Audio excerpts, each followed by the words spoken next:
whether people think Miami is very good, good, or average, it's immaterial. It's a Power 5 team on the road that at the time you played them, they were ranked. True or false? True. Okay. It's a win over that team where you took the fourth quarter in a hostile environment in weather that's definitely not a part of what we're programmed for.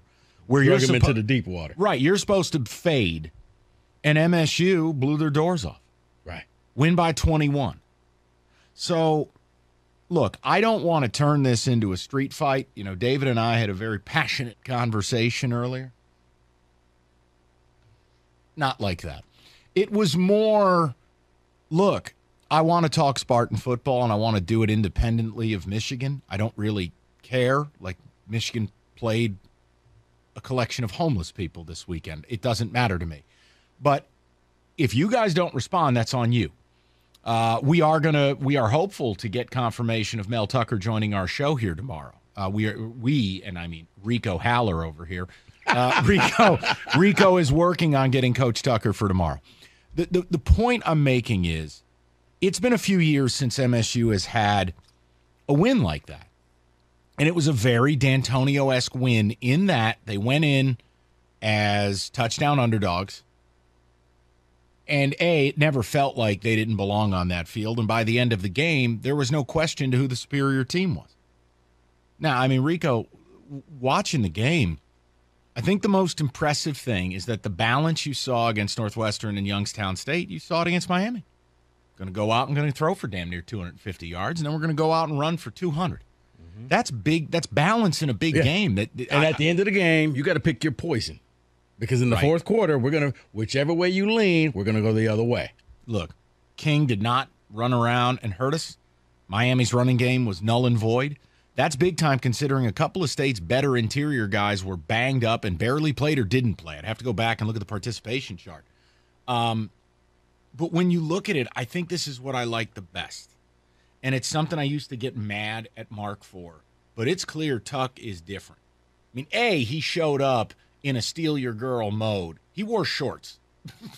If you coach a game in shorts, you best win. That's all I'm going to tell you. Oh, he was resort casual right for the game. It's like they ran out the tunnel. I couldn't believe it. Does he have on shorts? But then I think the announcer, they made fun of the fact, like, I can't believe he's in shorts. And like it was like 105 degrees on the field, and everybody was like, he's the smartest man in the world. Resort he came casual. out there in shorts. But no, I think the thing I like the best is that it wasn't enough to just win. There was a killer mentality. Oh, the final 6 minutes were nails in the coffin. That was something I've wanted for years because, hey, for all the wins that we would have with Mark, I don't think it's enough to just win at Michigan State. I don't think it's enough to just, hey, they won 21-13. What's the problem? Why? Because 31-13 is better. They went for it on the fourth down, which to me is a no-brainer. Yep. But he did it, important, and they got it, even though the spot was horrible. And then the next play, jugular. Yep. Deep shot. And it's, look. See, but here's what I like, Mike. At 31-17, and you get the pick. You know, Ronald Williams. Yeah, still not done. He jumps the route. Game is over. I think it's like less than 2 minutes to go. That's normally where okay, guys, we're going to call off the dogs. We're going to take the knee. No. Be classy. Not an option. We're going to run this thing. We're going to do this. And now we're going to do somewhat of a little trickeration play to score this final touchdown. Yeah, I mean, fake the inside handoff to the end around. But you know, and I want to give credit because I know you basically, I never gave credit to Dave Warner or Dan Rocher because I think they're both the Antichrist. Now, Jay Johnson had a couple really bad calls early. Right. But on the whole.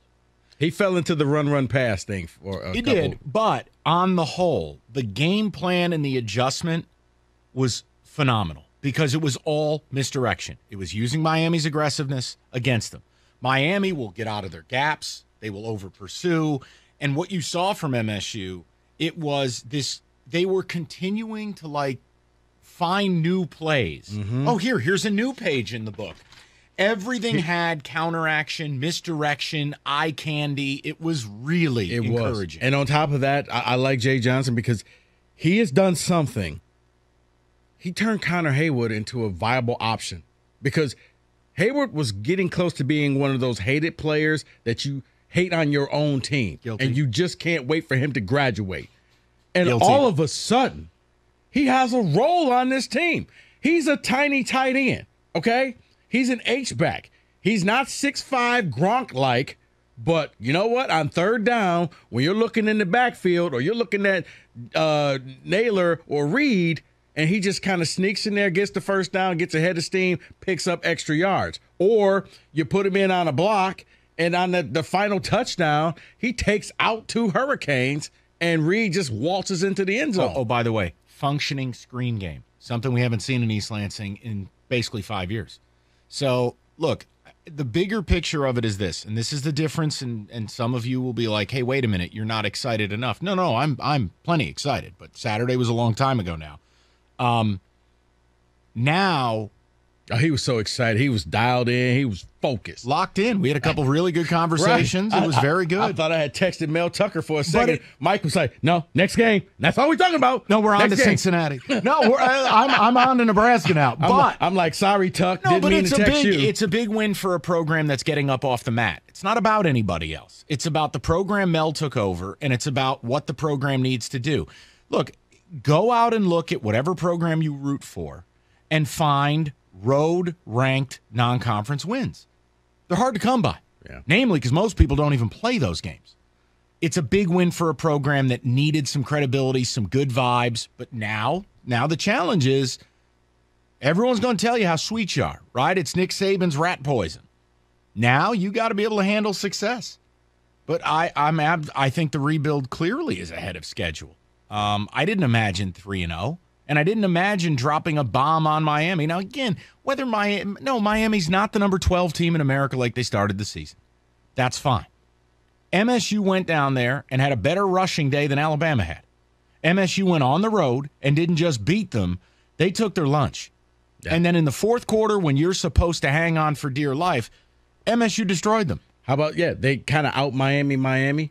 The Heat, Miami was a team that looked like they were sweltering in the heat. And, by the way, 4 turnovers compared to none for the Hurricanes. So, yeah.